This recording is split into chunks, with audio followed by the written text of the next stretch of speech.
Bismillahirrahmanirrahim.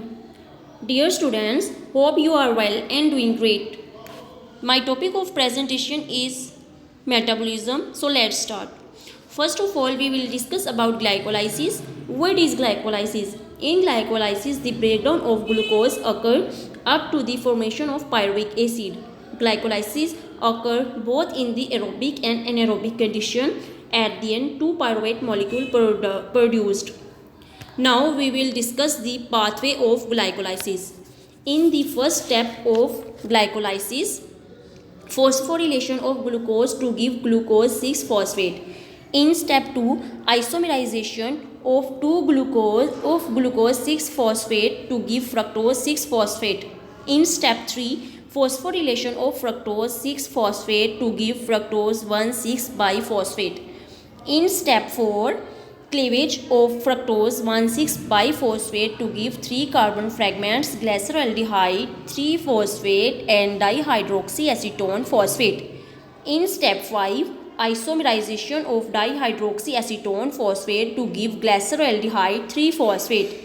In step 6, oxidation of glyceraldehyde 3-phosphate to give 1,3-biphosphoglycerate. In step 7, transfer a phosphate group from 1,3-biphosphoglycerate to ADP to give 3-phosphoglycerate. In step 8, isomerization of 3-phosphoglycerate to give phosphoenol pyruvate. Next, step number 9, dehydration of 2-phosphoglycerate to give phosphoenol pyruvate. In step 10, transfer of a phosphate group from phosphoenol pyruvate to ADP to give pyruvate. Now we will discuss anabolic role of glycolysis. Anabolic role of glycolysis को explain करने से पहले हमें पता होना चाहिए कि anabolism क्या होता है. So the synthesis of complex molecule in living organism from simpler ones together with storage of energy called anabolism. इसे हम कंस्ट्रक्टिव मेटाबॉलिज्म भी कहते हैं. इसमें चूँकि एनर्जी जो है वो स्टोर हो रही होती है और बन रही होती है, एनर्जी की फॉर्मेशन हो रही होती है, इसलिए हम लोग इसे कंस्ट्रक्टिव मेटाबॉलिज्म भी कहा जाता है. जबकि कैटाबॉलिज्म में एनर्जी जो है वो ब्रेक हो रही होती है, इस वजह से इसे हम लोग डिस्ट्रक्टिव मेटाबॉलिज्म भी कहते हैं. Now we will discuss about anabolic role of glycolysis. Some intermediates formed in the process of glycolysis, then these intermediates combine with another molecule. After that, the formation of complex molecule take place. When intermediates form, it later form other complex molecule which shows anabolic role of glycolysis. इसकी example की बात करें तो इसमें pentose phosphate और amino sugars आते हैं. Fate of pyruvate under aerobic condition and under anaerobic condition. Glycolysis में चूँकि दो तरह की कंडीशंस होती हैं, aerobic condition and anaerobic condition. At first we will discuss the fate of pyruvate under aerobic condition. Pyruvate की प्रेजेंस में acetyl coenzyme बन जाता है और NAD प्लस NADH में कन्वर्ट हो जाता है. As you can see in figure number 1, pyruvate की मौजूदगी में एसिटाइल को एंजाइम बन रहा है जबकि NAD प्लस कन्वर्ट हो रहा है NADH में. Now fate of pyruvate under anaerobic condition. Anaerobic condition के दौरान पायरुवेट लैक्टेट में कन्वर्ट हो जाता है. At the same time NAD plus produce for glycolysis. As you can see in figure number 2, pyruvate lactate hydrogenase की मौजूदगी में lactate बना रहा है. Now we will discuss about the alcoholic fermentation.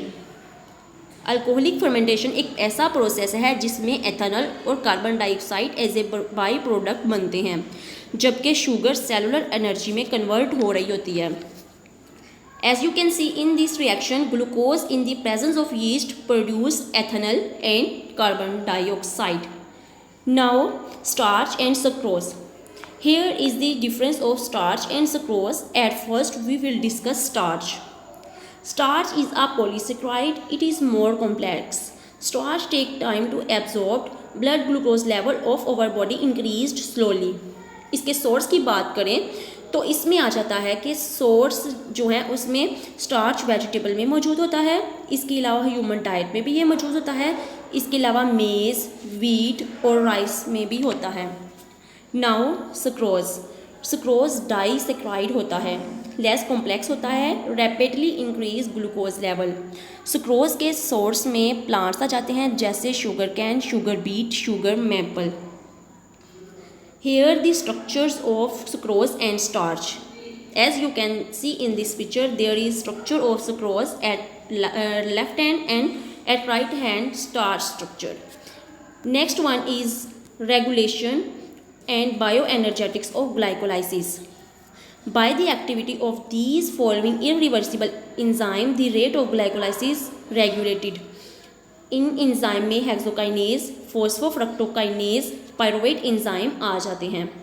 इनकी इनहिबिशन जो है वो ग्लूकागोन ग्लूकोकोर्टिकॉइड करवाता है, जबकि एक्टिवेशन इंसुलिन से होती है। Bio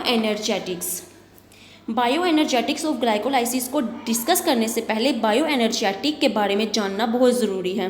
bio energetic is the study of how energy flows through a living system, the energy involved making and breaking chemical bond in molecule found in biological organism.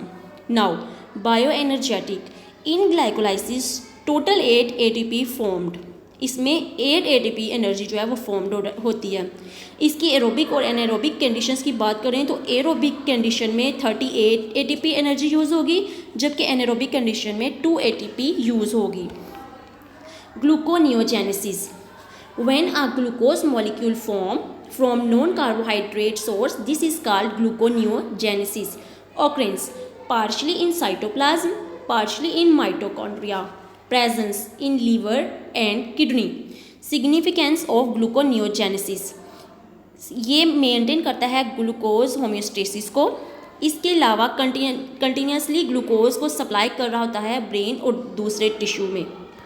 Now the regulation of gluconeogenesis, 3 तरह के mechanism gluconeogenesis की regulation के लिए responsible होते हैं। Number 1 allosteric effect, number 2 the rate of enzyme synthesis changes, number 3 covalent modification by irreversible phosphorylation.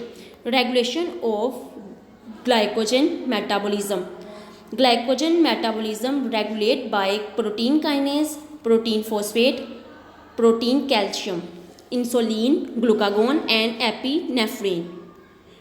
Now lactate. Lactate is the enzyme formed from lactic acid when lactic acid undergoes deprotonation, has 1 electrical charge, has 5 hydrogen atom, dominant in cellular fluid. Formation of lactate. Lactate की formation की बात करें तो pyruvate जो है वो lactate dehydrogenase की presence में लैक्टेट बनाता है।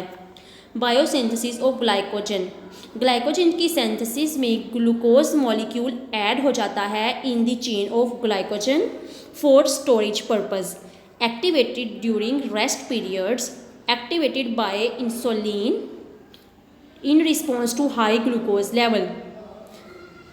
Next, thank you so much.